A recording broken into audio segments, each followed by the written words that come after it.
Hello guys, આજે છે 7 December 2024. Please like, subscribe and share. Let's start. તો આજે આપણે ટોટલ 12 ટોપિક કવર કરવાના છે, જેની અંદર ઘણા ઇમ્પોર્ટન્ટ ટોપિક્સ જેમ કે એસસી અને એસટી અત્યાચાર નિવારણ અધિનિયમ 1989, નેનોબલ્બ્સ, સી સ્ટેમ, સ્વગૃહ રેટિંગ, અન્નાચક્ર, વર્લ્ડ ડ્રોટ એટલાસ અને બાકીના બધા ટોપિક્સ છે એને પણ આપણે એકદમ ડિટેલમાં કવર કરશું. ઓકે, તો હવે સ્ટાર્ટ કરીએ.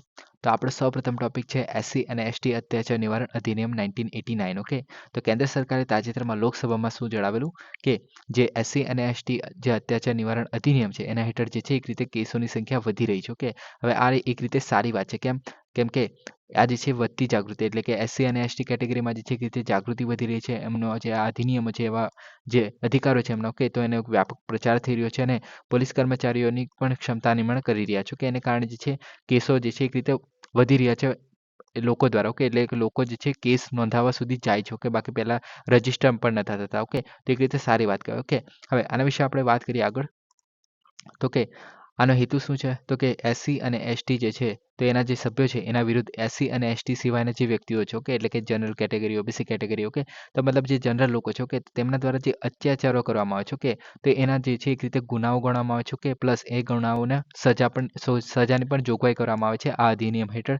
અને આને જે છે લાગુ કરવા અથવા તો નિયમો ઘડવા માટે કેન્દ્ર સરકારને અધિકૃત કરે છે. આ અધિનિયમનો આ હેતુ છે. ઓકે, તો આના દ્વારા આપણે એક રીતે જે લોકો છે, ઓકે, એસસી અને એસટી કેટેગરી માટે એમના એક રીતે રક્ષણ પ્રોવાઈડ કરવામાં આવે છે. તમે આ અધિનિયમને અથવા તો એટ્રોસિટી એક્ટ તમે સાંભળ્યો હશો, કે તો આ નિયમનું બીજું નામ છે એક રીતે. ઓકે, અમલીકરણની જો આપણે વાત કરીએ તો રાજ્ય સરકારો અને કેન્દ્ર શાસિત પ્રદેશો છે એના વહીવટી તંત્રો દ્વારા અમલમાં મૂકવામાં આવે છે. કેવી રીતે?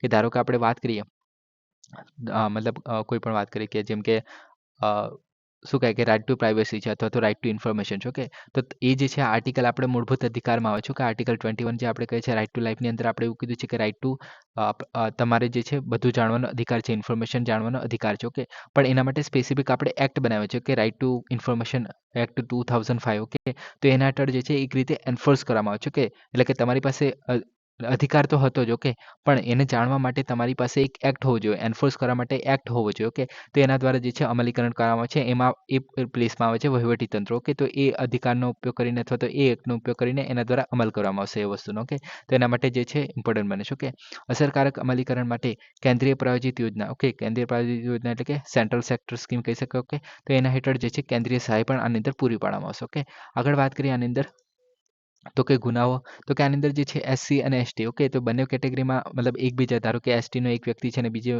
સામે પણ એસટીનો જ વ્યક્તિ છે. ઓકે, તો એકબીજા પર જે ગુનાઓ લગાડશે, ઓકે, તો એના પર આ વસ્તુ લાગુ નથી પડતી. ઓકે, હવે આની અંદર છે ટોટલ 37 અપરાધોનો સમાવેશ કરવામાં આવે છે. ઓકે, કયા કયા કયા અપરાધો?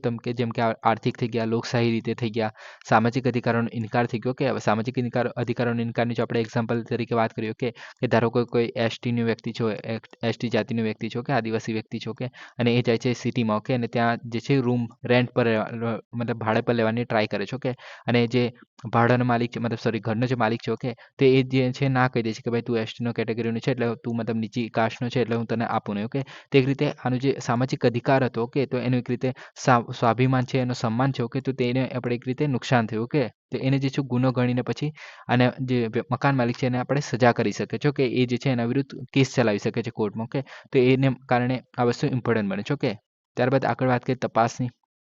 તો કે સૂચિબદ્ધ તમામ ગુનામાં કોગ્નિઝેબલ છે. કોગ્નિઝેબલ એટલે શું? તો કે આવા કેસીસમાં શું થશે કે કોઈ પણ પ્રકારની ચાર્જશીટ દાખલ કર્યા વગર જે છે જે મકાન માલિક છે તેને આપણે પકડી શકાય છે પોલીસ દ્વારા. ઓકે, ચાર્જશીટ ફાઇલ કર્યા વગર. ઓકે, ત્યારબાદ શું કહે કે એને જે છે આપણે કોગ્નિઝેબલ ઓફેન્સમાં એવું છે કે તરત એની ધરપકડ કરી શકાય છે, પ્લસ એની પોલીસ દ્વારા તપાસ પણ કરી શકાય છે. ઓકે, તરત ચાલુ કરી દેવામાં આવે છે, કોર્ટની પરમિશનની જરૂર નથી પડતી. ઓકે, તો આ બે વસ્તુ હોય તો તેને આપણે કોગ્નિઝેબલ ઓફેન્સ કહેવામાં આવે છે. ઓકે, તો કોગ્નિઝેબલ ગુનો કહેવામાં આવે છે. ઓકે, તપાસ જે છે એ નાયબ પોલીસ અધિક્ષક, ઓકે, એટલે કે જે deputy superintendent of the police જે આપણે કહીએ છીએ, કે તો તેના રેન્કથી નીચેના અધિકારી દ્વારા હાથ ધરવામાં આવશે. કે અને આ જે તપાસ છે એ ટોટલ 30 દિવસની અંદર પૂર્ણ થવી જોઈએ. ઓકે, અને આ જે માટે આનો જે રિપોર્ટ છે એ રાજ્ય પોલીસના નિયામકને મોકલવામાં આવે છે. ઓકે, તો આટલું વસ્તુ ઇમ્પોર્ટન્ટ છે આની અંદર. ઓકે, આગળ વાત કરીએ આના વિશે. તો કે વિશેષ અદાલતો પણ છે. ઓકે, તો જે અત્યાચારના જે કેસો હતા એના જે ઝડપી સુનાવણી માટે વિશેષ અદાલતની સ્થાપના કરવામાં આવશે. ઓકે, અને આ જે છે આની અંદર રાજ્ય સરકાર હાઈકોર્ટના મુખ્ય ન્યાયાધીશ સાથે દરેક જિલ્લામાં એક વિશેષ અદાલતની સ્થાપના કરશે. ઓકે, જેમ કે આપણે ગુજરાતની વાત કરીએ તો ગુજરાતમાં જેમ કે ગાંધીનગર જિલ્લો થઈ ગયો. ઓકે, તો એની અંદર એક સ્પેસિફિક વિશેષ અદાલત હશે ફક્ત આવા કેસીસ માટે. ઓકે, વિશેષ અદાલતોમાં જે છે અધિનિયમ હેઠળ ગુનાઓનો રોજબરોજ ધોરણે પ્રયાસ કરવામાં આવશે, એટલે કે દરરોજ જે છે કેસો સોલ્વ કરવામાં આવશે. આની અંદર ઓકે, ઓછામાં ઓછા 7 વર્ષની પ્રેક્ટિસ સાથે અને પબ્લિક પ્રોસિક્યુટર અથવા તો એડવોકેટ જે છે એની નિમણૂક કરવામાં આવશે. એટલે કે જે પણ આની અંદર કામ કરશે એની પાછળ ઓછામાં ઓછા 7 વર્ષના પ્રેક્ટિસ કરેલી હોય છે. ઓકે, તો જ આની અંદર કામ કરી શકશે. ઓકે, જે સ્પેશિયલ કોર્ટ છે એની અંદર. ઓકે, આગળ વાત કરીએ સજાની, તો કે લઘુત્તમ સજા 6 મહિનાની હશે, એટલે કે જો કોઈએ ગુનો કર્યો તો તેની જે સજા છે ઓછામાં ઓછી 6 મહિનાની કેદ હશે અને મહત્તમ 5 વર્ષની કેદ હશે અને એની સાથે દંડ પણ હશે. ઓકે, અને જો કેટલાક કિસ્સામાં એટલે કે જો મતલબ કોઈ વધારે પડતું જો શું કહે કે વધારે પડતું જો ખરાબ અપરાધ જો કર્યું, ઓકે, તો એની લઘુત્તમ સજા જે છે વધારીને 1 વર્ષ કરવામાં આવશે. ઓકે, અને મહત્તમ જે છે આજીવન કેદ અને મૃત્યુ દંડ સુધી પણ આપી દેવામાં આવી શકે છે. ઓકે, તો એને કારણે ઇમ્પોર્ટન્ટ બનશે. ઓકે, ફરજોની વાત કરીએ તો ફરજો એટલે કે જે પોલીસ મતલબ ડીએસપી છે અથવા તો બીજા જે પોલીસ અધિક્ષક છે. ઓકે, તો તે લોકો જો અવગણના કરે કે ફરજની એટલે કે કેસની નોંધણી ના કરે અથવા તો બીજું કઈ રીતે હેરાન કરવાની ટ્રાય કર્યો કે તો તેમના માટે પણ 6 મહિના સુધીની સજા કરવાની આની અંદર મંજૂરી આપવામાં આવી છે. ઓકે, તાત્કાલિક રાહત પણ આપવામાં આવે છે, જેમ કે આપણે એસસી અને એસટી જે અત્યાચાર નિવારણ અધિનિયમો જે છે 1995 મુજબ, જેમ કે જિલ્લા મેજિસ્ટ્રેટ થઈ ગયા, સબ ડિવિઝનલ મેજિસ્ટ્રેટ થઈ ગયા અથવા તો એક્ઝિક્યુટિવ મેજિસ્ટ્રેટ જે છે એ પીડિતોને તેમના પરિવારો અને આશ્રિતોને તાત્કાલિક રાહત પૂરી પાડશે. કેવી રીતે? તો કે રાહતમાં ખોરાક આપશે, પાણી આપશે, કપડાં આપશે, આશ્રય આપશે, તબીબી સહાય આપશે, પરિવારની સુવિધા આપશે અને જેટલી પણ ઇમ્પોર્ટન્ટ વસ્તુઓ છે તે પણ આની અંદર આપવામાં આવે છે આ નિયમ હેઠળ. ઓકે, 1995 નિયમ છે તેના હેઠળ. ઓકે, તો આને કારણે આ જે છે ઇમ્પોર્ટન્ટ બને છે. ઓકે, તો આ થઈ ગયું આપણું એસસી એસટી જે અપરાધ નિવારણ અધિનિયમ. ઓકે, હવે નેક્સ્ટ વાત કરીએ નેનો બબલ્સ. તો કેન્દ્રીય વન, પર્યાવરણ અને આબોહવા પરિવર્તન મંત્રાલય છે. ઓકે, તેને રાજ્યમંત્રીએ તાજેતરમાં જળચર પ્રાણીઓના સ્વાસ્થ્યને પ્રોત્સાહન આપવા માટે નેશનલ જિયોલોજીકલ પાર્ક જે દિલ્હીમાં આવેલું છે. ઓકે, તો તેના પાણીની સફાઈ અને શુદ્ધિકરણ માટે નેનો બબલ્સ ટેકનોલોજી લોન્ચ કરી હતી. ઓકે, હવે આનો ઉપયોગ જે છે આપણે એફ્લુએન્ટ ટ્રીટમેન્ટ પ્લાન્ટ જે તમે નામ સાંભળ્યું હશે તેમાં પણ કરી શકાય છે. કેવી રીતે આપણે આગળ વાત કરીએ એના વિશે. ઓકે, હવે આની જો વાત કરીએ નેનો બબલ્સની તો કદમાં જે છે 70 થી 120 નેનોમીટર જેટલા નાના હોય છે. ઓકે, હવે નેનોમીટર એટલે બધાને ખબર છે 10⁻⁹ ઓકે, 10⁻⁹ ઘાત. ઓકે, તો તેને નેનોમીટર કહેવામાં આવે છે. ઓકે, તો મીટરમાં એટલે કે -9 જેટલો મીટર હોય છે. ઓકે, હવે મીઠાના દાણા કરતાં 2500 ગણું નાનું. ઓકે, તો તમે સમજી શકો છો કેટલું નાનું છે. ઓકે, કોઈ પણ ગેસનો ઉપયોગ કરી શકાય છે આની અંદર. ઓકે, અને કોઈ પણ પ્રવાહીમાં આને ઇન્જેક્ટ કરી શકાય છે. ઓકે, હવે આનો મુખ્ય ઉપયોગ શું છે તો કે આમાં શું ફાયદો છે પહેલાં તેની વાત કરીએ તો કે આની જે છે પહેલાં આપણે સપાટીનો વિસ્તાર હોય છે. ઓકે, હવે કેવી રીતે તો કે ધારો કે આપણે એક બોક્સ લઈ લઈએ. ઓકે, એના નાના નાના આપણે ટુકડા કરતા જઈએ. ઓકે, તો મતલબ આનો જે એરિયા હતો કે પહેલાં મતલબ શું કહે કે આનો જે એરિયા હતો પહેલાં આટલો જ હતો. ઓકે, પણ હવે જે નાના નાના આપણે ટુકડા કરીએ. ઓકે, તો તેને સરફેસ એરિયા જે છે એનો વિસ્તાર જે છે એક રીતે વધી જશે. ઓકે, કેમ કે આપણે એક બોક્સ હતું મોટું. ઓકે, તો એના આપણે 4 બાજુ જોઈ શકતા હતા. ઓકે, પણ એના જો આપણે ટુકડા કરીએ. ઓકે, નાના નાના તો બીજા જે ટુકડાઓ છે એના પણ બીજા શું કહે કે 5 ભાગ જે છે ખુલી જશે નવા. ઓકે, કેમ કે પહેલાં આપણે ખાલી આગળનો વિસ્તાર દેખાતો હતો પણ પછી જે આપણે નાનું બોક્સ કર્યું એનું તો બાકીના જે વિસ્તાર છે બાકીના જે 5 સરફેસ છે એ વધી જશે. ઓકે, તો એવી રીતના જે છે એક રીતે સરફેસ એરિયા જે આપણે કહીએ છીએ. ઓકે, તો તે વધી જશે. ઓકે, તો એને કારણે જે છે આનો ઉચ્ચ સપાટી વિસ્તાર થઈ જશે કેમ કે એ જે છે સાઇઝમાં ઘણા નાના થઈ જાય છે. પહેલાં મોટા બબલ્સ હશે. ઓકે, પણ એના નાના નાના ટુકડા થઈ ગયા એટલે એની સાઇઝ જે છે સરફેસ એરિયા જે છે વધી જશે. ઓકે, પછી વોલ્યુમ ગુણોત્તર. ઓકે, એને કારણે વોલ્યુમ ગુણોત્તર પણ ચેન્જ થશે. એને કારણે વધુ ગેસ સંપર્ક થશે. ઓકે, જે પાણીમાં આપણે ગેસ નાખશું. ઓકે, જે પહેલાં મોટા બબલ્સ હતા એની જગ્યાએ હવે નાના બબલ્સ હશે તો એને કારણે જે વાયુ અને ગેસ વચ્ચેનો જે સંપર્ક છે. ઓકે, તે જે આપણે પાણી અને ગેસ વચ્ચેનો જે સંપર્ક છે. ઓકે, તો તે વધી જશે. ઓકે, તેના માટે તેમના નાના કદ અને ઉચ્ચ ઉછાળ એટલે કે હાઈ બાઉન્સી હોય છે એને કારણે પાણીમાં લટકેલા રહે છે. લટકેલા એટલે કે સબમર્જ રહે છે. ઓકે, એટલે ડૂબેલા રહે છે એક રીતે. ઓકે, અને એને કારણે ગેસ ટ્રાન્સફર કાર્યક્ષમતા વધારે છે. ઓકે, એટલે કે પાણીમાં વધારે ટાઈમ રહી શકે છે પ્લસ એનો સરફેસ એરિયા વધારે છે એને કારણે કોન્ટેક્ટ પણ વધારે છે. ઓકે, અને એને કારણે જે છે ગંદકી આપણે દૂર કરવી હોય તો તે પણ કરી શકાય છે. ઓકે, લાંબા સમય સુધી પાણીમાં રહે છે. ઓક્સિજનનું એકરૂપે વિતરણ થાય છે આની અંદર કેમ કે નાના નાના વિસ્તારોમાં હશે પ્લસ વધારે જગ્યા કવર કરશે. ઓકે, એને કારણે અને સંપર્ક સપાટી પણ વધારે છે આની. ઓકે, તો એને કારણે જે આપણે ઓક્સિજન જે આપણે ઓગાળવું હોય પાણીની અંદર. ઓકે, તો એને કારણે એ બી થઈ શકશે. ઓકે, વધારે પછી ઓગળેલા ઓક્સિજનનું સ્તર જે છે એક રીતે જાળવી રાખવામાં પણ હેલ્પ કરશે. ઓકે, હવે આગળ વાત કરીએ આની અંદર તો તે ઉચ્ચ ઓક્સિજન ટ્રાન્સફર કાર્યક્ષમતા પાણીમાં ઓક્સિજન અને અસરકારક રીતે પહોંચાડે છે. ટ્રાન્સફર કાર્યક્ષમતામાં લગભગ 90% સુધી પહોંચાડે છે. ઓકે, એટલે કે 90% સુધી આમાં જે છે કાર્યક્ષમતા દર્શાવે છે. ઓકે, મજબૂત નકારાત્મક સપાટી ચાર્જ ફ્લોટિંગ પ્રક્રિયામાં વિભાજન કાર્યક્ષમતા સુધારે છે. હવે આમાં શું છે, તમારે એટલું બધું ડીપમાં જવાની જરૂર નથી. ઓકે, પણ આમાં શું કીધું છે કે નકારાત્મક સપાટી ચાર્જ ફ્લોટિંગ. ઓકે, આની અંદર શું હોય છે કે જેટલા પણ બોડીમાં આપણે જે વોટર બોડી છે અથવા તો પાણી છે. ઓકે, તો તેની અંદર જે આપણે નકારાત્મક જે ચાર્જ ધરાવતો આપણે પોઝિટિવ નેગેટિવનો કોન્સેપ્ટ ખબર જ હશે. ઓકે, કે પોઝિટિવ ચાર્જ હોય છે અને નેગેટિવ ચાર્જ હોય છે. ઓકે, તો પાણીમાં જે છે એક રીતે નેગેટિવ ચાર્જ હોય છે. ઓકે, તો આ જે છે આપણે જે ગેસ ટ્રાન્સફર કરે છે તે એ પોઝિટિવ ચાર્જવાળો હોય છે. કે એને કારણે શું થશે કે જેટલો પણ આપણે ગંદકી છે જે નેગેટિવ ચાર્જવાળી છે એ જે પોઝિટિવ ચાર્જવાળી જે વાયુ છે કે તેની સાથે ચોંટી જશે અને પાણીમાંથી છૂટી પડી જશે. ઓકે, તો એને કારણે વિભાજન જે છે એ કાર્યક્ષમ થાય છે. ઓકે, તો આટલું વસ્તુ છે આની અંદર. ઓકે, અને વધુ સસ્પેન્ડેડ પદાર્થ તરતા રહે છે. ઓકે, એટલે કે જે એકદમ મિક્સ થઈ ગયા હતા પાણી જોડે તો એ હવે છૂટા પડીને સપાટી પર તરતા રહે છે. ઓકે, તો સસ્પેન્ડેડ થઈ જાય છે. ઓકે, તો એને કારણે એમ મહત્વનું છે. ઓકે, એપ્લિકેશન એટલે ઉપયોગની વાત કરીએ આની અંદર તો કે કાર્બનિક પ્રદૂષકો છે, બેક્ટેરિયા છે અને દૂષકો છે. ઓકે, તો તેને અસરકારક રીતે દૂર કરી શકે છે. એક રીતે આ એક્ઝામ્પલ આપ્યું તે રીતે. ઓકે, ત્યારબાદ હવે જો આપણે ગંદકી દૂર કરશું. ઓકે, તો જળચરના જીવોની વૃદ્ધિ થશે. ઓકે, આરોગ્યનું સુધરશે, સ્થિતિસ્થાપકતા આવશે એમાં. ઓકે, પોષક તત્વોના શોષણમાં વધારો થશે. ઓકે, જંતુનાશકો અને રસાયણોની જરૂરિયાત ઘટાડવી પડશે કેમ કે આપણે રિમૂવ કરવા માટે આપણે વધારે પહેલાં રસાયણોને કેમિકલને એવું બધું નાખતા હોઈશું. ઓકે, તો તેનામાં આપણે ઘટાડો કરી શકશું. ઓકે, એને કારણે પાકની ઉપજમાં પણ સુધારો થશે. ઓકે, ત્યારબાદ પ્રવાહીના પ્રવાહમાં સુધારો કરીને જરૂરી રસાયણો ઘટાડીને પુનઃપ્રાપ્તિની કાર્યક્ષમતા વધારી શકાય છે. હવે તમને બધાને ખબર છે એફ્લુઅન્ટ ટ્રીટમેન્ટ જે પ્લાન્ટ હોય છે આપણે ETP પ્લાન્ટ કહે છે. કે મોસ્ટલી જે કંપની હોય છે કે જે ગંદા પાણીનો નિકાલ કરતા પહેલાં જે છે એમાંથી જેટલા પણ રસાયણો છે અથવા તો જેટલું પણ આપણે એને શુદ્ધ કરી શકતા હોય તો તે કરવામાં આવે છે. એની અંદર અમુકવાર જે બેક્ટેરિયા અને ફૂગને એવું બધું પણ ઇસ્તેમાલ કરવામાં આવે છે જેથી આપણે જે શું કહે કે ઓર્ગેનિક જે કચરો છે તેને રિમૂવ કરી શકીએ. પછી ઓક્સિજન પણ એની અંદર ટ્રાન્સફર કરવામાં આવે છે જેથી આપણે એનું ઓક્સિજન લેવલ છે એ વધારી શકીએ પાણીનું. કે તો એવી રીતના અલગ અલગ રીતે ટ્રીટ કરીને પછી એને જે છે કુદરતમાં છોડવામાં આવે છે. કે જંગલમાંથી અથવા તો મતલબ આજુબાજુના વિસ્તારમાં છોડવામાં આવે છે કંપનીની બહાર. ઓકે, તો એને કારણે આ જે છે આવી જગ્યા પણ જે આપણે શું કહે કે વોટર જોડે જે વધારે કોન્ટેક્ટ વધારીને પછી આપણે જે વધારે સારી રીતે ટ્રીટ કરી શકીએ છીએ. એ રીતે એફ્લુઅન્ટ ટ્રીટમેન્ટ પ્લાન છે તેની અંદર પણ એ ઇઝીલી યુઝ કરી શકાય છે. ઓકે, આગળ વાત કરીએ તો કે સંપૂર્ણ સફાઈ માટે સપાટીના છિદ્રો અને તિરાડમાં પણ પ્રવેશ કરી શકે છે. એટલે કે આપણે જો કોઈ મતલબ ખૂણો હોય. ઓકે, અથવા તો તિરાડ જેવી જગ્યા હોય. ઓકે, તો ત્યાં પણ એક રીતે આપણે શું કહે કે હટેલી ગંદકી છે, ઝીણો કાદવ છે. ઓકે, તો તેને પણ આપણે ઇઝીલી રિમૂવ કરી શકીએ છીએ. ઓકે, ત્વચા સંભાળ ઉત્પાદનના શોષણમાં પણ વધારો કરે છે. એટલે કે આપણે જે ત્વચા અને વાળ છે. ઓકે, તેમાં પણ આપણે એનો ઉપયોગ કરી શકીએ છીએ કેમ કે નેનોમીટરમાં છે. ઓકે, તો તમારા વાળ છે પછી ત્વચા છે. ઓકે, તો તેમાંથી પણ ગંદકી જે છે બહાર ખેંચી કાઢી શકે છે. ઓકે, તો એને કારણે જે છે આ ઇમ્પોર્ટન્ટ ટેકનોલોજી બને છે. ઓકે, તો આ થઈ ગયું. ઓકે, હવે નેક્સ્ટ વાત કરીએ સ્વગૃહા રેટિંગ. તો તાજેતરમાં બિહારના કાલુઘાટ ખાતે ઇનલેન્ડ વોટરવેઝ ઓથોરિટી ઓફ ઇન્ડિયાના જે ઇન્ટરમોડલ ટર્મિનલ છે. ઓકે, તો તેને ગૃહ કાઉન્સિલ તરફથી 5 સ્ટાર સ્વગૃહા જે રેટિંગ છે એ મળ્યું છે. ઓકે, હવે સ્વગૃહા રેટિંગની જો આપણે પહેલાં વાત કરીએ તો આ શું છે તો કે સિમ્પલ વર્સેટાઇલ એફોર્ડેબલ ગૃહ માટે વપરાય છે. ઓકે, હવે સિમ્પલ વર્સેટાઇલ અફોર્ડેબલ. ઓકે, તો આમાં જે છે વર્સેટાઇલ પણ છે અને અફોર્ડેબલ છે. ઓકે, તો એ બંને વસ્તુને આવરી લેવામાં આવે છે. કે અને સિમ્પલ પણ છે. ઓકે, એટલે ત્રણ વસ્તુ છે. ઓકે, હવે ગૃહનો અર્થ શું થાય છે તો કે green rating for integrated habitat assessment. Okay, એટલે કે સંકલિત આવાસ આકારણી. ઓકે, તેના માટે ગ્રીન રેટિંગ છે. ઓકે, હવે આની અંદર જે છે ઇમારતો જે છે એ ટકાઉપણાની કલ્પનાને સમર્થન આપે છે. ઓકે, એટલે કે ઇમારતો જે બનાવવામાં આવે છે કે તો એને જે છે એક રીતે ગ્રીન બનાવવાની છે પ્લસ એને ટકાઉ બનાવવાની છે. ઓકે, તો આ બંને એનો ઉદ્દેશ્ય છે. ઓકે,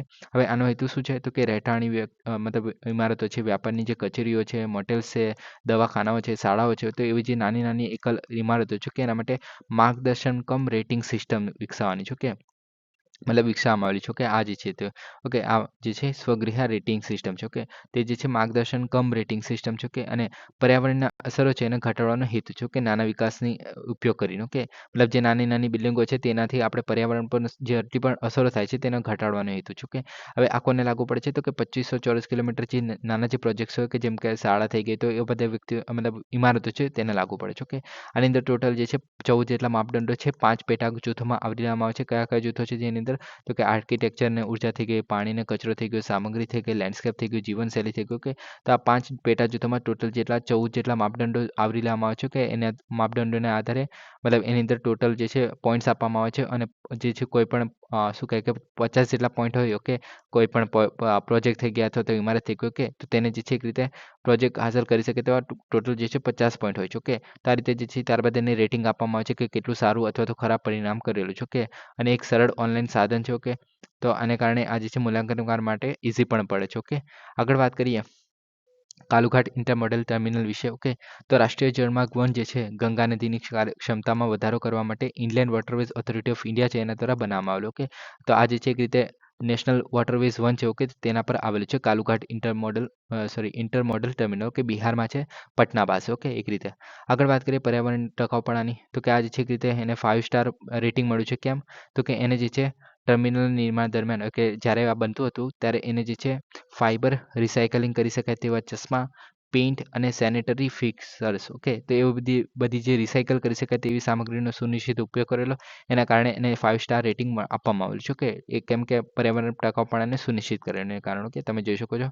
આપણે બિહારમાં છો કે પટના પાસે. ઓકે, આગળ વાત કરીએ આના વિશે, તો આપણે વોટરવેઝ વિશે વાત કરીએ. તો કે નેશનલ વોટરવેઝ 1 જે છે ગંગા ભાગીરથી અને હુગલી પર આવેલું છે. ઓકે, મેપમાં આપણે જોઈ લઈએ તો કે આ તમે જોઈ શકો છો કે આ ગંગા નદી પર છે. Okay, National Waterways 1. Okay, Haldia Allahabad જોવા મળે છે. આટલા કિલોમીટર લાંબુ છે. ઓકે, આની અંદર કયા કયા રાજ્યો છે તો કે ઉત્તર પ્રદેશ, બિહાર, ઝારખંડ, પશ્ચિમ બંગાળ. ઓકે, આટલા છે. નેશનલ વોટરવેઝ 2 જે બ્રહ્મપુત્રા પર છે. ઓકે, આમાં જોઈ શકો છો આમાં તમે. ઓકે, સાદિયાથી આપણે ધુબરી સુધીનું છે. ઓકે, જે આટલા કિલોમીટર લાંબુ છે. ઓકે, બ્રહ્મપુત્રા નદી પર છે. આગળ વાત કરીએ આસામમાં છે. Okay, National waterways 3. ઓકે, જે કોટ્ટાપુરમ કોલ્લમ. ઓકે, તો અહીંયા છે. ઓકે, કોલ્લમ અને કોટ્ટાપુરમ વચ્ચે છે. ઓકે, આપણે કેરળમાં છે એક રીતે. આગળ વાત કરીએ તો કે નેશનલ વોટરવેઝ 4 જે કૃષ્ણા અને ગોદાવરી પર છે. ઓકે, આંધ્રપ્રદેશ, તમિલનાડુ અને પુડુચેરી પર છે. ઓકે, તમે જોઈ શકો છો આપણે નેશનલ વોટરવેઝ 4. ઓકે, તો ગોદાવરી અને કૃષ્ણા નદી પર છે. 5 પણ છે આપણે દામોદર પ્લસ ગંગા નદી બંનેને આવરી લે છે એક રીતે. ઓકે, ત્યારબાદ આગળ વાત કરીએ છઠ્ઠું, તો એ જ છે આપણે બરાક નદી પર છે. ઓકે, જે મોસ્ટલી આસામમાં છે. આસામ, મિઝોરમ, મણિપુર અને ત્રિપુરા, તો આટલા બધા જે સ્ટેટ છે એને આવરી લે છે. ઓકે, પછી બીજા બધા પણ જોવા મળે છે, પણ આપણે ગુજરાતની વાત કરીએ તો આપણા ગુજરાતમાં નેશનલ વોટરવેઝ 73 છે જે નર્મદા નદી પર છે, ગુજરાત અને મહારાષ્ટ્ર વચ્ચે. તો આ ઇમ્પોર્ટન્ટ બને છે એને કારણે કે આટલા કિલોમીટર લાંબો છે. ઓકે, એ તો યાદ રાખવાની જરૂર નથી. ઓકે, તો આટલા જે છે આપણે મોસ્ટલી જોવા મળે છે. ઓકે, હા, આટલા વોટરવેઝ થઈ ગયા. ઓકે, હવે નેક્સ્ટ ટોપિકની વાત કરીએ સી સ્ટેમ 2024. તો અટલ ઇનોવેશન મિશન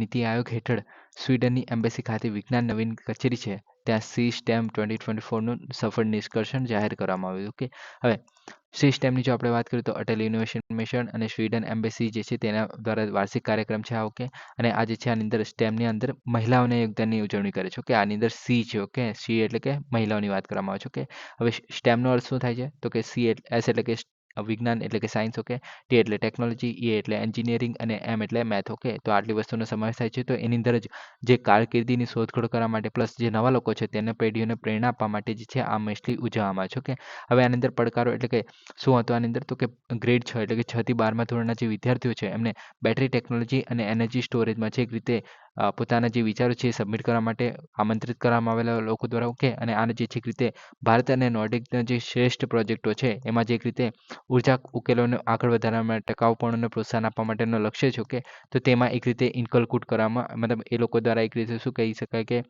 એના પ્રોજેક્ટમાં એક રીતે હેલ્પ કરી શકાય. ઓકે, તો તેના માટે આ લોકોને આમંત્રિત કરવામાં આવેલો. ઓકે, આગળ વાત કરીએ આના વિશે તો કે જે સહભાગીઓ એટલે કે જેમને ભાગ લીધેલો કે તેમના દ્વારા 2 મિનિટનો વિડીયો ફોર્મેટ જાહેર કરીને ઉર્જા સંગ્રહ અને ટકાઉપણો છે એના માટેના પ્રોટોટાઇપનો ખ્યાલ રજૂ કરેલો. કે 1000થી વધુ જેટલા સબમિશનના પ્રાપ્ત થયેલા આની અંદર. કે એમાં અલગ અલગ સર્જનાત્મકતા, સમસ્યાનો હલ કરવાની કુશળતા. ઓકે, એવી રીતના જે યુવાનો છો કે તેને આગળની વિચારસરણીનું પ્રદર્શન કરેલું. ઓકે, વિદ્યાર્થીઓને નિર્ણાયક એટલે કે જે આપણે શું કહે કે સ્ટેમમાં વિષયોમાં જે વધારે ને વધારે મહિલાઓ જોડાય કે તેના માટે એક રીતે પ્લેટફોર્મ પણ પૂરું પાડે છે. ઓકે, તો એને કારણે આ જે છે સ્ટેમ જે છે ઇમ્પોર્ટન્ટ બને છે. ઓકે, હવે આ જે છે અટલ ઇનોવેશન મિશન દ્વારા છે તો એના વિશે વાત કરીએ તો આ જે છે એ 2016માં નીતિ આયોગ દ્વારા સ્ટાર્ટ કરવામાં આવેલું. કે એમએસએમઈ સહિત જે શાળાઓ છે, શૈક્ષણિક સંસ્થાઓ છે, સંશોધન સંસ્થાઓ છે કે ઉદ્યોગો છે. ઓકે, તો તેમાં આપણે કઈ રીતે નવીનતા અને ઉદ્યોગ સાહસિકતાનું વાતાવરણ બનાવી શકાય તો અને અથવા તો પ્રોત્સાહિત કરી શકાય તો એના માટે કામ કરે છે. ઓકે, હવે ઇનોવેશન જ છે આની અંદર. ઓકે, ઇનોવેશન એટલે કે કોઈ પણ વસ્તુને આપણે કેવી રીતે નવી રીતે કરી શકીએ. ઓકે, કેવી રીતના નેક્સ્ટ લેવલ પર લઈ જઈ શકીએ તો તેના માટે આ મોસ્ટલી કામ કરતું હોય છે. ઓકે, આની અંદર જે છે નાણાકીય સહાય પ્લસ માર્ગદર્શન પણ આપવામાં આવે છે આના દ્વારા. ઓકે, પછી ઇનોવેશનને પ્રોત્સાહિત કરવામાં આવે છે. ઓકે, વ્યક્તિના જે વિચારો છે તેમાં આપણે કેવી રીતે નવીનતા લાવી શકાય, કેવી રીતે નવા વિચારો જે છે પેદા કરી શકાય તો એના માટેનું એક પ્લેટફોર્મ પૂરું પાડે છે. ઓકે, આગળ વાત કરીએ તો આની અંદર અટલ ટિંકરિંગ લેબ જોવા મળે છે, જે શાળાઓમાં નવીન વિચારસરણીને સમર્થન આપતા હોય છે. જે નવા મતલબ કોઈ શાળામાં કોઈ નવું વિચાર આવ્યો હોય તો તેને સમર્થન આપવાનું કામ કરે છે. પછી અટલ ઇન્ક્યુબેશન સેન્ટર જોવા મળે છે, જેની અંદર સ્ટાર્ટઅપ પ્લસ ઉદ્યોગ સાહસિક જે લોકો છે ઓકે તેમના સાહસોનું પાલન પોષણ કરે છે કે તેમને મતલબ કોઈ નવો આઈડિયા હોય તો તેમને એક રીતે હેલ્પ પણ કરી શકે છે, કોઈ સંસ્થા સાથે જોડી શકે છે, એ રીતે કામ કરતું હોય છે. ઓકે, પછી અટલ ન્યૂ ઇન્ડિયા પડકારો અને અટલ ગ્રાન્ટ પડકારો, ઓકે, તો એ જે છે સામાજિક અને ઔદ્યોગિક પડકારોને સંબોધિત કરવાનું કામ કરે છે. ઓકે, પછી ઉભરતા સંશોધકો છે કે ઓકે, તો તે લોકોને નવી કંપની અથવા તો બીજું કોઈ જે ઓલરેડી કોઈ ઉખાડી લીધું છે, મતલબ કોઈ કામ કરી લીધું છે મોટું, ઓકે, તો તેને માર્ગદર્શન આપવાનું કામ કરશે. ઓકે, તો એ રીતે આખું જે જોઈન્ટ મતલબ એકબીજાને જોડવાનું કામ કરતું હોય છે મોસ્ટ. ઓકે, નવીનતાના વાતાવરણને ઉત્તેજન આપે છે. ઓકે, જેમાં શૈક્ષણિક ઉદ્યોગો, એનજીઓ છે, વ્યક્તિઓ છે, ઓકે, એની સાથે સહયોગ કરીને. ઓકે, પછી આની અંદર મોનિટરિંગ અને મેનેજમેન્ટ પણ કામ કરે છે. ઓકે, જેમ કે આપણે real time MSI system, okay, તો એ જે છે એ અને ડાયનેમિક ડેશબોર્ડ છે. ઓકે, તો એ બધાનો ઉપયોગ કરીને જે શું કે વ્યવસ્થિત રીતે દેખરેખ પ્લસ મેનેજ કરવાનું કામ કરે છે. કોને? તો કે જે નવી વિચારસરણી પ્લસ સ્ટાર્ટઅપ છે, ઉદ્યોગ સાહસિકો છે, ઓકે, તો તે બધા પર. ઓકે, તો મતલબ એક રીતે આપણે કેવી રીતે એ નેક્સ્ટ લેવલ પર લઈ જઈ શકીએ કોઈ પણ વસ્તુને. ઓકે, તો તેના માટે મોસ્ટલી આ કામ કરતું હોય છે. ઓકે, હવે નેક્સ્ટ ટોપિકની વાત કરીએ. અન્નચક્ર. તો તાજેતરમાં કેન્દ્રીય ગ્રાહક બાબતો અને ખાદ્ય અને જાહેર વિતરણ જે મંત્રી છે, ઓકે, એમણે જે અન્નચક્ર અને સ્કેન જે નેશનલ ફૂડ સિક્યોરિટી એક્ટ છે, ઓકે, એના માટે સબસિડી કમ એપ્લિકેશન છે, તેના માટેનું પોર્ટલ જે છે લોન્ચ કર્યું છે. ઓકે, તો હવે આના વિશે વાત કરીએ. સૌપ્રથમ આપણે અન્નચક્રની વાત કરીએ. તો કે તો એ જે છે પબ્લિક ડિસ્ટ્રીબ્યુશન સિસ્ટમ, ઓકે, એટલે કે લોકો સુધી જે આપણે ખોરાક જે અથવા તો અનાજ જે પહોંચાડતા હોય છે, કે તો તે સિસ્ટમનું નામ છે પબ્લિક ડિસ્ટ્રીબ્યુશન સિસ્ટમ, બધાને ખબર છે. ઓકે, તો એને જે સપ્લાય ચેન છે તેનો ઓપ્ટિમાઇઝેશન ટૂલ છે. ઓકે, હવે ઓપ્ટિમાઇઝેશનનો અર્થ શું થાય આની અંદર? ઓકે, તો ધારો કે આપણે કોઈ પુલ બનાવો છો, ઓકે, હવે પુલ બનાવતા હોઈએ છીએ, ઓકે, તો એની અંદર આપણે ગમે તેટલું મટીરિયલ નાખી શકીએ છીએ, અથવા તો ગમે તેટલું આપણે સિમેન્ટ છે, રેતી છે, સળિયા છે, ઓકે, તો તેનો આપણે ગમે તેટલો યુઝ કરી શકીએ છીએ જો બનાવવો જોઈએ તો. ઓકે, પણ આપણે કેવો અપ્રોચ યુઝ કરતા હોય છે? એન્જિનિયરિંગનું કામ શું છે? ઓકે, કોઈ પણ એન્જિનિયરિંગ જે ફિલ્ડ છે, ઓકે, તો તે જે છે ઓપ્ટિમાઇઝ કરવાનું કામ કરે છે. કેવી રીતે? તો કે પુલ તો તમે ને મેં પણ બનાવી શકો છો, ઓકે, પણ જ્યારે એન્જિનિયરિંગ જે ડિઝાઇન કરતો હોય છે, ઓકે, તો એ શું કરતો હોય છે કે આપણે જે છે ઓછામાં ઓછો રિસોર્સિસ યુઝ કરે, એટલે કે ઓછામાં ઓછો માલ સામાન છે, સળિયા છે, રેતી છે, પછી સળિયા છે, રેતી છે, સિમેન્ટ છે, ઓકે, તો એનો બધાનો જે છે ઓછામાં ઓછો યુઝ કરીએ અને એનાથી જે પુલ બનશે એ વધારેમાં વધારે મજબૂત હશે. ઓકે, તો આ બંને વસ્તુને ધ્યાનમાં રાખીને જે કામ કરવામાં આવે છે તેને આપણે એક રીતે ઓપ્ટિમાઇઝેશન કહી શકીએ છીએ. ઓકે, તો આને આ સિમ્પલ થઈ ગયું. કે તો આપણી જે ડિસ્ટ્રીબ્યુશન સિસ્ટમ છે, ઓકે, તો તેની અંદર આપણે ઘણી બધી જગ્યાએ અનાજનો બગાડ થઈ ગયો મતલબ થઈ જાય છે, અથવા તો શું કહે કે અમુક જગ્યાએ જે છે હમણાં અનાજ જે છે પડ્યું પડ્યું બગડી જાય છે. ઓકે, તો એવું બધું ના થાય. ઓકે, વેરાઈ જાય છે. ઓકે, તો એવું બધું ના થાય તો એને એક રીતે સોલ્યુશન લાવવા માટે, એને ઓપ્ટિમાઇઝ કરવા માટે આપણે ઇઝીલી એક જગ્યાએથી લઈને પછી બીજી જગ્યાએ જ્યાં સુધી પહોંચી શકે, તો તેની અંદર આપણે ઓછામાં ઓછો ખર્ચો કરીને વધારેમાં વધારે લોકો સુધી પહોંચાડી શકીએ. ઓકે, તો તેને એક રીતે ઓપ્ટિમાઇઝ કરેલું આપણે પબ્લિક ડિસ્ટ્રીબ્યુશન સિસ્ટમ કહેવાશે. ઓકે, તો આ થઈ ગયું એની વ્યાખ્યા. ઓકે, હવે કોને આગેવાની હેઠળ છે? તો કે ખાદ્ય જાહેર વિતરણ વિભાગ છે એના દ્વારા જે છે આના મતલબ એના દ્વારા પ્લસ વર્લ્ડ ફૂડ પ્રોગ્રામ છે અને foundation for the innovation technology transfer અને આઈઆઈટી દિલ્હીના સહયોગથી જે છે આખું કામ કરવામાં આવશે. ઓકે, તો આના હેઠળ જ કામ કરવામાં આવશે જે ખાદ્ય જાહેર વિતરણ વિભાગ છે તેની અંદર. ઓકે, અને એ જે છે આપણે કેન્દ્રીય ગ્રાહક બાબતો અને ખાદ્ય અને જાહેર વિતરણ મંત્રી છે. ઓકે, તો તેના હેઠળ આખું મંત્રાલય જે છે તેના દ્વારા આ ચલાવવામાં આવશે. ઓકે, હવે આની અંદર વાત કરીએ આગળ, તો કે સમગ્ર પુરવઠાની શૃંખલાના ગાંઠોમાં ખાદ્ય અનાજની સીમલેસ હિલચાલ અને શ્રેષ્ઠ માર્ગોને ઓળખે છે. ઓકે, એટલે કે આપણે ઇઝી વેમાં આપણે પહોંચાડી શકીએ અને સીમલેસ હિલચાલ. ઓકે, એટલે કે આપણે શું કહે કે ઇઝીલી આપણે પહોંચાડી શકીએ એના માટેનું. ઓકે, એક રીતે તો એ કહી શકો કે હિસ્સેદારો જે જોઈએ તો આની અંદર ખેડૂતોથી લઈને વાજબી ભાવની દુકાન સુધી જશો. ઓકે, અને ત્યારબાદ બહુવિધ હિસ્સેદારોની અંદર સામેલ કરવામાં આવશે. કે આની અંદર 4.37 લાખ વ્યાજબી ભાવની દુકાનો છે, પ્લસ અને સાથે પીડીએસ સપ્લાય ચેનમાં ટોટલ સરચો જેટલા વેરહાઉસનો સામેલ કરવામાં આવે છે. વેરહાઉસ તો તમને બધાને ખબર છે જ્યાં અનાજ આપણે સ્ટોરેજ કરવામાં આવે છે. ઓકે, તો એને કારણે ઇમ્પોર્ટન્ટ બનશે. ઓકે, પછી રાજ્ય વચ્ચે જે પીડીએસ ચળવળ છે એને ઓપ્ટિમાઇઝ કરશો. ઓકે, તો એક રાજ્યમાંથી આપણે બીજા રાજ્યમાં જ્યારે જતો હોય તો ઓકે, તો તેને પણ આપણે ઓપ્ટિમાઇઝ કરશો. ઓકે, એટલે કે ઇઝીમાં ઇઝી આપણે કામ કરી શકીએ એના માટે. ઓકે, પછી unified logistic interface platform, okay, ULIP જે છે, તો એના દ્વારા જે રેલવેના જે એફઓઆઈએસ એટલે કે ફ્રેટ ઓપરેશન્સ ઇન્ફોર્મેશન સિસ્ટમ જે જોવા મળે છે એ પોર્ટલ છે. ઓકે, જે એફઓઆઈએસ પોર્ટલ છે. ઓકે, તેની સાથે સંકલિત કરે છે. ઓકે, હવે આ શું છે? Freight operation information system. તો આપણા ઇન્ડિયાની વાત કરીએ તો આપણા ઇન્ડિયામાં જે છે 2 ડેડિકેટેડ ફ્રેટ કોરિડોર જોવા મળે છે. ઓકે, તો એ કયા કયા છે? તો કે વેસ્ટર્ન આપણે ડેડિકેટેડ ફ્રેટ કોરિડોર જોવા મળે છે અને ઈસ્ટર્ન આપણે ડેડિકેટેડ ફ્રેટ કોરિડોર જોવા મળે છે. આની અંદર શું થાય છે કે આપણે જે શું કહે કે ધારો કે દિલ્હીથી આપણે ગુજરાતની વાત કરીએ. ઓકે, તો આપણે જે ટ્રેન તો મળી મળી જાય છે, ઓકે, દિલ્હી સુધી, મતલબ જ્યાં તમારે પેસેન્જર તરીકે ટ્રાવેલ કરવું હોય, ઓકે. પણ માલ સામાનને આપણે એકદમ ઝડપી અને કોઈ પણ પ્રકારના ઇન્ટરપ્શન વગર આપણે પહોંચાડવો, ઓકે. તો તેના માટે એક અલગ રીતે રૂટ જ બનાવી દેવામાં આવે છે, અલગ રસ્તો જ બનાવી દેવામાં આવે છે, જેથી આપણે એને કોઈ પણ પ્રકારની અડચણ વગર આપણે ફટાફટ ને ઇઝી વેમાં અને એકદમ ફાસ્ટેસ્ટ વેમાં પહોંચાડી શકીએ, ઓકે.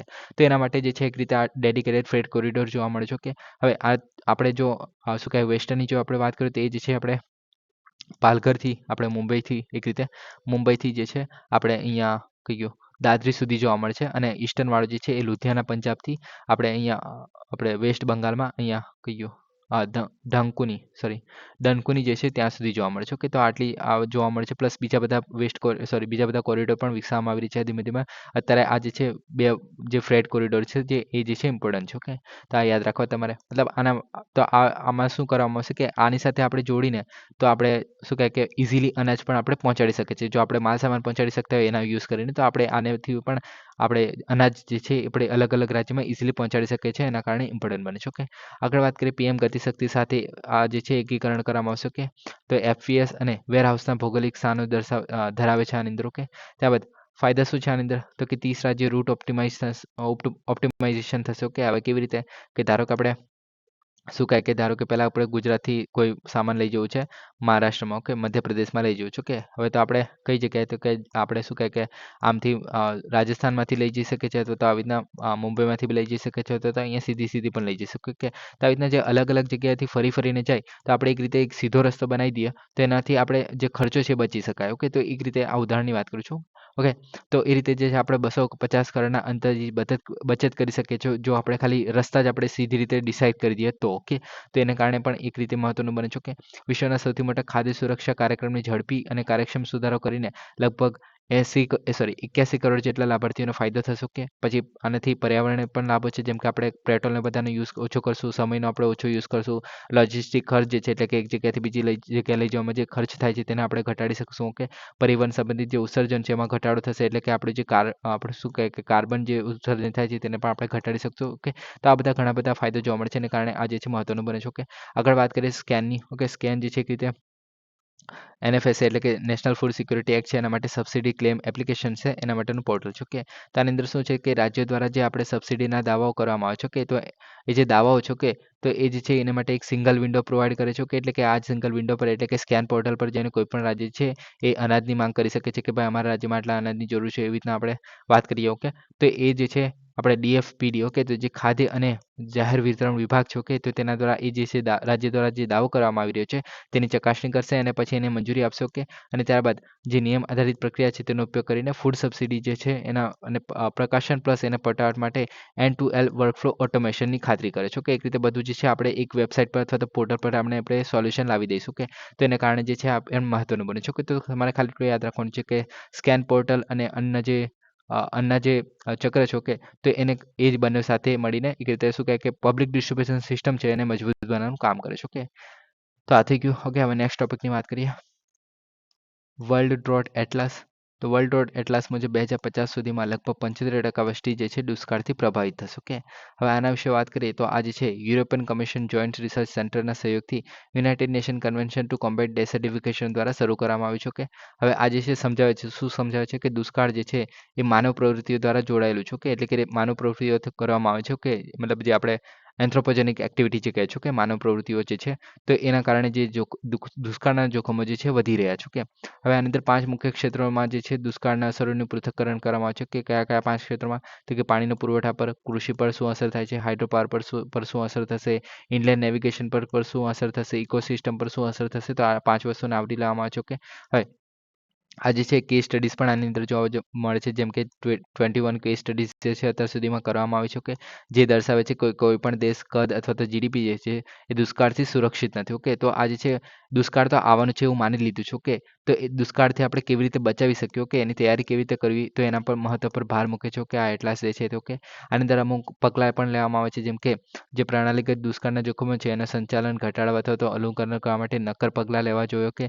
વિવિધ ક્ષેત્રો માટે આ ક્રિયા જે છે સલાહ લાભોને હાઇલાઇટ કરે છે અને વિવિધ પ્રદેશોના શ્રેષ્ઠ પ્રથાઓને દર્શાવે છે. ઓકે, જેમ કે આપણે આફ્રિકાની વાત કરીએ તો એમાં જે છે મોસ્ટલી દુષ્કાળને એવું બધું ચાલ્યા કરતું હોય. ઓકે, તો તેવા સમયે એ લોકો શું લાવે છે, શું કરે છે, ઓકે, તો તે આપણે બીજા દેશોને પણ શીખવાડી શકીએ છીએ, જેથી એવા કન્ડિશન ઉત્પન્ન થાય તો એને કેવી રીતના સોલ્યુશન લાવવું તેના માટેનું કામ કરશે. ઓકે, આગળ વાત કરીએ તો આની અંદર પગલાં પણ જેમ કે જે પ્રારંભિક ચેતવણી પ્રણાલી છે, નાના ધારક ખેડૂતો છે એમના માટે સૂક્ષ્મ વીમો પ્રોવાઈડ કરો. કે પાણીના વપરાશ માટે કિંમત લેવી જે ખેડૂતો પાસેથી, ઓકે, તો તેના માટેની યોજનાઓ બનાવી, કે તે બધું પણ જોવા મળે છે. કે જમીનનું પુનઃસંગ્રહ કરવું, જેમ કે આપણે ડેઝર્ટનું આપણે અરવલ્લીવાળી વોલ જોઈ લો, કે તો એ રીતના બનાવીને પછી આપણે રણ વિસ્તાર છે તેને આગળ વધતો અટકાવી શકીએ. ઓકે, કૃષિનું આપણે નવીન વનીકરણ કરી શકીએ છીએ. ઓકે, ગંદા પાણીનો પુનઃ ઉપયોગ કરી શકીએ છીએ, સંચાલિત ભૂગર્ભ જળનું રિચાર્જ કરી શકીએ છીએ, સંરક્ષણનો સમાવેશ કરી શકીએ છીએ. ઓકે, તો આવા બધાના પગલાઓ લઈને પછી આપણે જો મતલબ શું કહે કે ડ્રોટને આપણે જેટલું ઘટાડી શકાય એટલું આપણે ઘટાડવાની ટ્રાય કરવામાં આવે છે આની અંદર. ઓકે, તો આ થઈ ગયું. ઓકે, હવે નેક્સ્ટ ટોપિકની વાત કરીએ. International social security association. Okay, તો તાજેતરમાં એમ્પ્લોઈઝ સ્ટેટ ઇન્સ્યોરન્સ કોર્પોરેશન છે. ઓકે, તો તેને જે છે પ્રાદેશિક સામાજિક સુરક્ષા forum for the Asia and Pacific. Okay, તો એ જે છે એને મોબાઈલ એપ્લિકેશન, હવે મોબાઈલ એપ્લિકેશન કોની છે તો કે આની છે. Okay, employ state insurance corporation છે એના દ્વારા એક મોબાઈલ એપ્લિકેશન લોન્ચ કરવામાં આવી છે. તેનું નામ શું છે? Ask on appointment. ઓકે, તો એના તરફ મતલબ આને જે જ્યુરી છે, ઓકે, RSSF એશિયા જે પેસિફિક વિસ્તાર છે, ઓકે, તો એની એક રીતે કોન્ફરન્સ છે. ઓકે, તો તેના દ્વારા જે છે આ જે AAA+નું જે એપ્લિકેશન છે, ઓકે, તો તેને જે છે એક રીતે પ્રમાણપત્ર, મેરિટનું એક પ્રમાણપત્ર જે છે આપવામાં આવ્યું છે. ઓકે, હવે આ જે છે સાઉદી અરેબિયામાં રિયાદમાં ઇન્ટરનેશનલ સોશિયલ સિક્યુરિટી એસોસિએશન છે તેના દ્વારા આયોજિત કરવામાં આવેલું. ઓકે, તો સિમ્પલી આપણે જોઈએ તો કે શું છે આની અંદર તો કે ISSA છે. ઓકે, તો તેના દ્વારા જે છે આ શું કહે કે આ જે ફોરમ છે, ઓકે, તો તે આયોજિત કરવામાં આવેલી. ઓકે, તો તેની અંદર જે છે આપણે આના દ્વારા, ઓકે, જે આપણે શું કહે કે RSSF એશિયા પેસિફિક જે છે એના દ્વારા જે છે એમ્પ્લોય સ્ટેટ ઇન્સ્યોરન્સ કોર્પોરેશન છે એને આ મોબાઈલ એપ્લિકેશન વિકસાવવામાં આવી છે, આસ્ક એન અપોઇન્ટમેન્ટ. ઓકે, તો તેના માટે જે છે પ્રમાણપત્ર આપવામાં આવે છે સિમ્પલી. ઓકે, આ થઈ ગયું. ઓકે, હવે આની અંદર વાત કરીએ international Social Security association. Okay, તો આજે છે 1987માં સ્થાપના થયેલી ઇન્ટરનેશનલ લેબર ઓર્ગેનાઇઝેશન, એટલે આ ILO છે એના દ્વારા. ઓકે, હવે આ તો એટલું બધું ઇમ્પોર્ટન્ટ નથી. ઓકે, ભારત આનો જે છે સભ્ય છે. ઓકે, આ શું કામ કરે છે તો કે સામાજિક સુરક્ષા સંસ્થાઓ, સરકારો અને સામાજિક સુરક્ષા વિભાગો માટે કામ કરે છે. ઓકે, મુખ્ય મથક જીનીવા સ્વિટ્ઝરલેન્ડમાં છે. વ્યાવસાયિક માર્ગદર્શિકા છે, નિષ્ણાત જ્ઞાન છે, સેવાઓ છે અને ગતિશીલતા, સામાજિક સુરક્ષા છે, પ્રણાલી વિકસાવી. ઓકે, સમર્થન આપવું, સામાજિક સુરક્ષા વહીવટમાં શ્રેષ્ઠતા અને પ્રોત્સાહન આપવું. ઓકે, તો આ બધું એના દ્વારા કામ કરવામાં આવે છે. ઓકે, એટલું બધું ઇમ્પોર્ટન્ટ નથી આવતું. ઓકે, હવે જે એપ્લિકેશન છે તે શું છે? ઓકે, તો આનું નામ છે ask an employment application. Okay, હવે આ કોના દ્વારા વિકસાવવામાં આવી છે તો કે આ જે છે એમ્પ્લોય સ્ટેટ ઇન્સ્યોરન્સ કોર્પોરેશન દ્વારા વિકસાવવામાં આવી છે. ઓકે, તો આટલું વસ્તુ યાદ રાખવું પહેલાં તો. ઓકે, હવે આની અંદર શું છે એપ્લિકેશનની અંદર તો કે વીમાધારક વ્યક્તિઓ. ઓકે, તો જે એમ્પ્લોય સ્ટેટ ઇન્સ્યોરન્સ જે વ્યક્તિઓ છે, ઓકે, એમ્પ્લોય સ્ટેટ ઇન્સ્યોરન્સ જે વ્યક્તિઓ છે, કે તો એ જે પેન્શનરો છે એના સેવા માટે છે. ઓકે, મોસ્ટલી એ કયા લોકો હોઈ શકે છે? વીમાધારક વ્યક્તિઓ છે, લાભાર્થીઓ છે, સ્ટાફ છે. ઓકે, તો એ બધા જે છે એમને સેવા આપે છે. કેવી રીતે? પહેલાં તો આ જે ટોટલ અંગ્રેજી, હિન્દી અને બાકીની જે 6 પ્રાદેશિક ભાષા છે તેની અંદર આ જે ભાષાઓમાં સુલભ છે. ઓકે, હવે આ શું છે? ESI એમ્પ્લોય સ્ટેટ ઇન્સ્યોરન્સ પેન્શનરો છે. ઓકે, તો એમાં શું છે તો કે આ જે ESI કરીને એક સ્કીમ છે. ઓકે, ભારત સરકારની એમ્પ્લોય સ્ટેટ ઇન્સ્યોરન્સ એવી સ્કીમ છે. ઓકે, તો એ સ્કીમની અંદર જે પૈસા ઇન્વેસ્ટ કરો, ઓકે, તો તેમને જે છે ઇન્સ્યોરન્સ આપવામાં આવે છે, એક રીતે વીમો આપવામાં આવશે. ઓકે, તો તેના માટેનું છે. ઓકે, હવે આની અંદર વિશેષતા શું છે તો કે વપરાશકર્તાઓને આની મંજૂરી આપે છે. શેની? તો કે ઓનલાઈન એપોઇન્ટમેન્ટ કરવાની, બુક કરવાની. ઓકે, કતારમાં રાહ જોયા વગર ચેક ઇન કરવાની, હેલ્થ રેકોર્ડ જે છે એને એક્સેસ કરવાની. તો આ બધું એના દ્વારા કરી શકવામાં આવશે. ઓકે, હવે આની અંદર જે વધારાની સુવિધા જેમ કે લાભાર્થીઓ માટે આધાર સિની એટલે કે આધાર કાર્ડ જોડે લિંક કરવું હોય તો તે કરી શકાય છે. હોમ સેમ્પલ કલેક્શનની વિનંતી. ઓકે, તો ઇન્સ્યોરન્સ લેવું હોય તો તે આપણે શું કહે કે સેમ્પલ એવું બધું કલેક્ટ કરવું પડે. ઓકે, તો તેના માટે પછી વિવિધ ESI લાભો માટે પાત્રતા તપાસવાની. ઓકે, ESI શું છે તો કે એમ્પ્લોય સ્ટેટ ઇન્સ્યોરન્સ. ઓકે, તો એ જે પેન્શન મળવાનું છે એના માટેનું ઇન્સ્યોરન્સ છે એક રીતે. ઓકે, તો એ જે ઇન્સ્યોરન્સ, ઓકે, તો તેના આપણે શું કહે કે પાત્રતા છે કે નહીં બીજી બધી સ્કીમ માટે. ઓકે, તેની અંદર પણ તપાસ કરી શકાય છે ડાયરેક્ટલી ઓનલાઈન દ્વારા. ઓકે, તો એક શું કહે કે આ જેટલું પણ વીમા ધારકો છે, ઓકે, વીમા ધારકો થઈ ગયા અથવા તો જે વ્યક્તિઓ થઈ ગયા, લાભાર્થીઓ થઈ ગયા, સ્ટાફ થઈ ગયો, ઓકે, જેને જે એમ્પ્લોય સ્ટેટ ઇન્સ્યોરન્સ જે આખી સ્કીમ છે, ઓકે, તેની અંદર જે શું કહે કે ઇન્વેસ્ટમેન્ટ કરેલું છે એક રીતે. ઓકે, ઇન્સ્યોરન્સ માટેનું. ઓકે, તો જે પ્રીમિયમ ભરતા હશે, ઓકે, એક રીતે, તો તે લોકોને બધાને જે છે એક રીતે એક જ એપ દ્વારા જે છે આવરી લેવામાં આવે છે. ઓકે, જેથી બધું કામ જે છે એક જ એપ દ્વારા થઈ શકે, તો તેના માટેનું એક એપ એપ્લિકેશન ઓકે, જેનું નામ છે ask an appointment application okay. Simply આ જ વસ્તુ છે ઓકે. હવે આની અંદર જોઈએ છે ફાર્મસી કાઉન્ટર પર પ્રિસ્ક્રિપ્શનને પ્રાધાન્ય આપવામાં આવે છે. એ AAA+ એપોઇન્ટમેન્ટ માટે કાર્યક્ષમ સેવા સુનિશ્ચિત કરે છે ઓકે. તો આ વસ્તુ છે ઓકે. હવે આની અંદર એટલું બધું યાદ રાખવાની જરૂર નથી, ખાલી એટલું યાદ રાખવું કોના દ્વારા જે છે લોન્ચ કરવામાં આવે છે.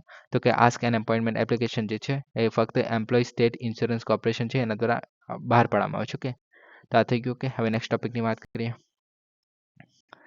Global Strategy for the Resilient Drylands okay. તો તાજેતરમાં Consultative Group on International Agriculture Research છે, જેને કૃષિ સંશોધનમાં વૈશ્વિક અગ્રણી છે, તેની 2030માં જે Global Strategy for the Resilient Dryland છે એ શરૂ કર્યું છે ઓકે. હવે આની અંદર પણ એટલું બધું ઇમ્પોર્ટન્ટ નથી, પણ જોઈ લઈએ ઓકે. તો આ જે છે International Centre for the Agriculture Research in the Dry Areas અને International Crop Research Institute for the Semi Arid Tropics okay. તો આ બંને દ્વારા જે છે રીતે આગેવાની હેઠળ ચાલશે ઓકે. આનો હેતુ શું છે? તો કે ખાદ્ય સુરક્ષા વધારવી, જૈવ વિવિધતાનું સંરક્ષણ કરવું, શુષ્ક પ્રદેશોમાં વસતા જે 2.7 લોકો છે ઓકે, અબજ લોકો છે એના માટે, ખાસ કરીને જે એશિયા પેસિફિકમાં, તો તેના માટે એક રીતે સ્થિતિસ્થાપક આજીવિકાનું નિર્માણ કરવું ઓકે. તેના માટે રોડમેપ પૂરો પાડે છે ઓકે. કોના દ્વારા કઈ જગ્યાએ લોન્ચ કરવામાં આવ્યું છે? તો કે રિયાદમાં જે united nation convention to combat desertification COP16 થયેલું ઓકે. તો તેમાં જે છે 16મી કોન્ફરન્સ દરમિયાન જે છે આ શરૂ કરવામાં આવ્યું ઓકે. હવે આની અંદર વિકાસ શું છે? તો કે રાષ્ટ્રીય સંશોધન સંસ્થાઓ છે, સરકારો છે, ખાનગી ક્ષેત્રના ભાગીદારો છે, નાગરિક સમાજ છે ઓકે. તો એ બધા સાથે મળીને કામ કરશે ઓકે. અને વિવિધ શુષ્ક પ્રદેશોની ચોક્કસ જરૂરિયાતો સાથે સંરેખણને સુનિશ્ચિત કરશે ઓકે. તો આ બધું કામ કરવામાં આવશે ઓકે. એટલું બધું ઇમ્પોર્ટન્ટ નથી ઓકે. હવે નેક્સ્ટ ટોપિકની વાત કરીએ. સબમરીન કેબલ સ્થિતિસ્થાપકતા માટે આંતરરાષ્ટ્રીય સલાહકાર સંસ્થા ઓકે.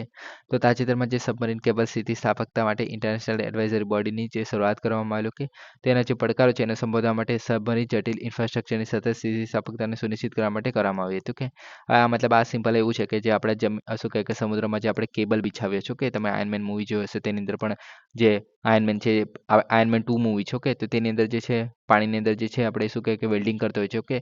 તો તેવા જે કેબલ બિછાવેલા હોય છે ઓકે. તો તેને એક રીતે કેવી રીતે આપણે સુરક્ષિત કરી શકીએ કે સમુદ્રની અંદર ઓકે.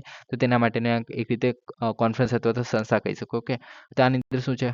તો કે કોના દ્વારા લોન્ચ કરવામાં આવી છે? તો કે ઇન્ટરનેશનલ ટેલિકોમ્યુનિકેશન યુનિયન અને international cable protection committee okay. તો આના દ્વારા જે છે સંયુક્ત રીતે લોન્ચ કરવામાં આવ્યું છે કે આનો હેતુ શું છે? તો કે વૈશ્વિક ડિજિટલ અર્થતંત્ર માટે નિર્ણાયક છે. કેમ કે આ જે છે આપણે જો મોસ્ટલી વાત કરીએ તો ઇન્ટરનેટ જે છે આ સમુદ્રમાં આપણે વાયરો જે બિછાવેલા છે એને કારણે જ આપણે પોસિબલ બને છે ઓકે. તો તેને કારણે મહત્વનું છે ઓકે. એ તમે સમજી શકો છો મેઇનલી ઓકે.